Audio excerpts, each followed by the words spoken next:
अस्सलाम वालेकुम मेरे समझदार पाकिस्तानी। मेरा नाम रेहान तारिक है और आप मेरा यूट्यूब चैनल और फेसबुक पेज देख रहे हैं। करोड़ हा दरूद आकाए दो जहां नबी मेहरबान मोहम्मद मुस्तफ़ा सल्लल्लाहु अलैहि वसल्लम पर।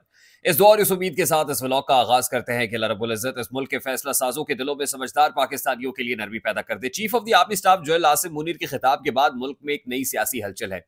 बानी पीटीआई और साबिक वजीर आजम इमरान खान बरतानवी जरीदे द टेलीग्राफ को अडयाला जेल से एक खत भेज चुके हैं। यह आर्टिकल अब छपकर मंजर आम पर आ चुका है। इस आर्टिकल को पढ़ने के बाद आपको अंदाजा होगा कि इमरान खान ने यह खत लिख के कलम तोड़ दिया है। उसने कहा है मैं मर तो सकता हूं लेकिन डील नहीं कर सकता, कॉम्प्रोमाइज नहीं कर सकता, सरेंडर नहीं कर सकता, समझौता नहीं कर सकता।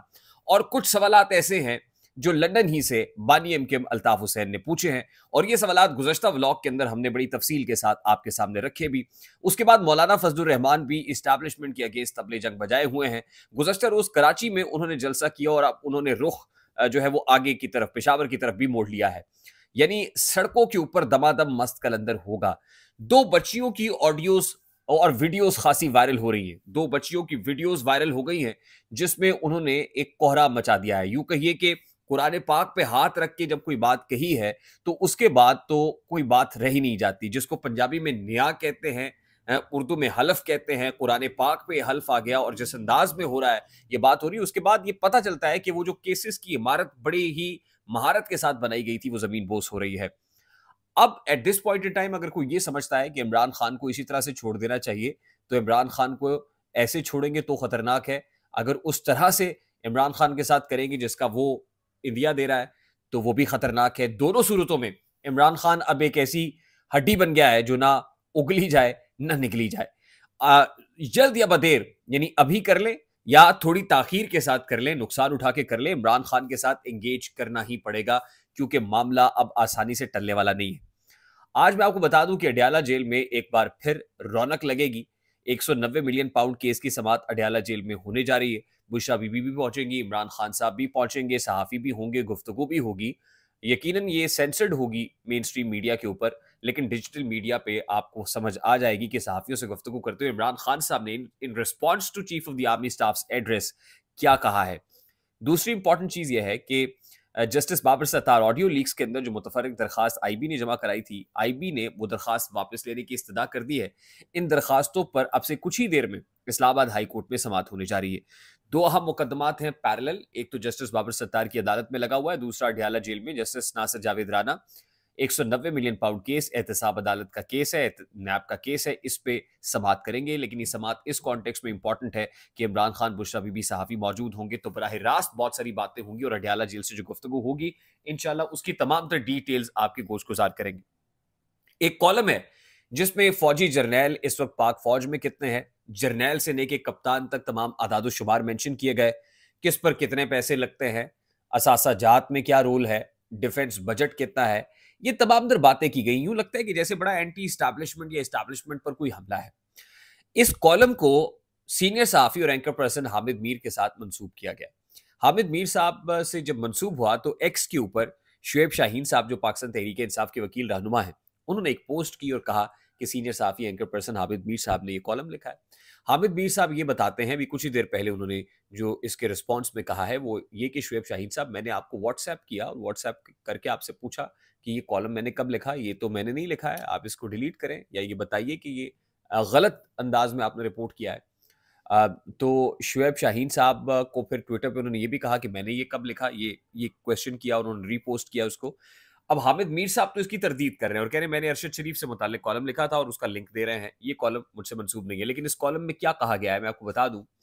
वो कहते हैं कि आर्मी के पास 2 फुल जर्नैल, 29 लेफ्टिनेंट जनरल और 194 मेजर जनरल्स हैं। इस वक्त 9 कोर यानी 9th कोर फौज के लिए 30 लेफ्टिनेंट जनरल हैं, 18th डिवीजन के लिए 166 मेजर जनरल हैं, बाकी नीचे brigadier, colonel, lieutenant colonel, major का हिसाब लगा लें। इसके अलावा डीजीआईएसपीआर जो कि कर्नल रैंक की आसामी थी, इस पे अब मेजर जनरल लगाया जाता है। यानी ट्विटर चलाने के लिए भी फौज जर्नैल इस्तेमाल करती है। एक जर्नैल से लेकर ब्रिगेडियर, लेफ्टिनेंट कर्नल, मेजर तक हर एक फौजी पाकिस्तानी अवाम को कितने में पड़ता है, कभी इस बारे में सोचा आपने? अगर हकीकत आपके सामने आ जाए तो डॉट डॉट डॉट अवाम की आंखें खुल जाएंगी और सियासतदान फरिश्ते लगने लगेंगे। तनख्वाह के अलावा बरात जिनमें दौरान मुलाजमत मुफ्त रिहायशी बंगला, मुफ्त बिजली, मुफ्त पानी, मुफ्त गैस, इसके साथ C-130 तैयारे में पूरे मुल्क में मुफ्त सफरी सहूलत, PIE और रेलवे से रियायती टिकट पर सफर की सहूलत, नौकर बैटमैन की सहूलत, ब्रिगेडियर और इससे ऊपर वालों के लिए स्टाफ कार यानी सरकारी गाड़ी, बच्चों की army public school, PWO school, PF inter colleges, Bahria school और कॉलेज, नर्स university, electrical and mechanical engineering university, EME में मुफ्त पेशा वराना तालीम, आर्मी मेडिकल कॉलेज में मुफ्त डॉक्टरी की तालीम, आर्मी एयरफोर्स और नेवी अस्पतालों में फौजियों का अपना, उनके बच्चों, बीवी और वालदेन का ताहयात मुफ्त इलाज, रिटायरमेंट के बाद तमाम जायदाद वेल्थ टैक्स से मुस्तस्ना, फ्लैट, विलास, दुकानें, प्लॉट, मुरब्बे और ना जाने क्या क्या इन फौजियों को दिया जाता है। इसके अलावा रिटायरमेंट के बाद किसी सरकारी इदारे का सरबराह लगा दिया जाता है। रिटायर्ड फौजी और उनके बच्चों की फलाह के नाम पर ट्रस्ट और फलाही इदारे की आड़ में पब्लिक इंश्योरेंस कंपनियां, फर्टिलाइजर, सीमेंट, सरिये की फैक्ट्रियां, डेयरी फार्म, शुगर और टेक्सटाइल मिले, मिर्च मिसाले की फैक्ट्रियां और यहां तक कि पेट्रोल पंप और शादी हॉल तक चलाते हैं। मुल्क की मईशत मुसलसल जवाल पजीर है। और फिर वो कहते हैं लेकिन 1993 में मिलने वाले $18 लाख से चैरिटी के नाम पर शुरू किया जाने वाला कारोबार तरक्की करते हुए आज अरबों डॉलर का सरमाया दे रहा है। वजह सिर्फ यह है कि जिन लाइसेंसों और परमिटों के लिए आम सरमायाकार सालों दफ्तर के चक्कर काटते हैं और जलीलो ख्वार होते हैं, वो इन फौजियों को बगैर चू चरा के दे दिए जाते हैं। मजीद ये कि अगर किसी कारोबार में नुकसान होता है तो सरकारी बजट से जो है वो फिर भरपाई हो जाती है। शोधा के वरसा के नाम पर ली जाने वाली कीमती शहरी ज़मीनों और हाउसिंग सोसाइटी बना डाली और शहरियों को महंगे दामों अरबों कमा लिए, लेकिन कमी की जरूरत नहीं कि सवाल कर सके, किसी की जरूरत नहीं है। अगर आम शहरी कोई फलाही NGO खोलना चाहे तो फौज वाले फंडिंग के जराए को गैर तसल्ली बख्श करार देकर पाबंदी लगा देते हैं और खुद रिटायर्ड फौजियों की फलाह बहबूद के नाम पर हर इदारे को बनाकर कारोबार कर रहे हैं। दुनिया भर में रियासत का क़याम अपने अवाम की फलाह बहबूद और समाजी माशी तरक्की के लिए होता है, लेकिन इस मुल्क में फलाह बहबूद सिर्फ फौजी मुलाजमीन के लिए। फौज पिछले 70 साल से पाकिस्तान की गरीब आवाम के मुंह का निवाला छीन कर अपना पेट भर रही है और साथ में आप पर ये एहसान भी जता रही है कि आपको रात को सुकून की नींद फौज की वजह से आती है। तो कौम भी भला इतनी कम अकल और नादान हो सकती है जितनी की पाकिस्तानी कौम है। अच्छा माफ कीजिएगा, ये लगता ही है कि कल जब गुज़श्ता रोज chief of the army staff जो आसिम मुनीर ने आईनी हुदूद कुयूद की बात की है, तो अब कुछ लोग ऐसे हैं जो फौज को शायद आईनी हुदूद कुयूद बता रहे हैं, बता रहे हैं कि आपने कब कब मार्शल लॉ लगाया, बता रहे हैं कि आप कैसे अपनी लिमिट से क्रॉस करते हैं और फिर मुल्क में एंटरप्राइज इंटरवीन करते हैं प्राइवेट एंटिटीज के अंदर, बिजनेसेस के अंदर। और ये वो लगता ये है कि in response to chief of कुछ लोगों पर chief of the army staff जो आसिम मुनीर का खिताब इंतहाई ग्रां गुजरा है और अब उसका रिस्पॉन्स आना शुरू हो गया है और आने वाले दिनों में लगता है कि ये रिस्पॉन्स यूं ही आता रहेगा। लेकिन ये फेक कॉलम था।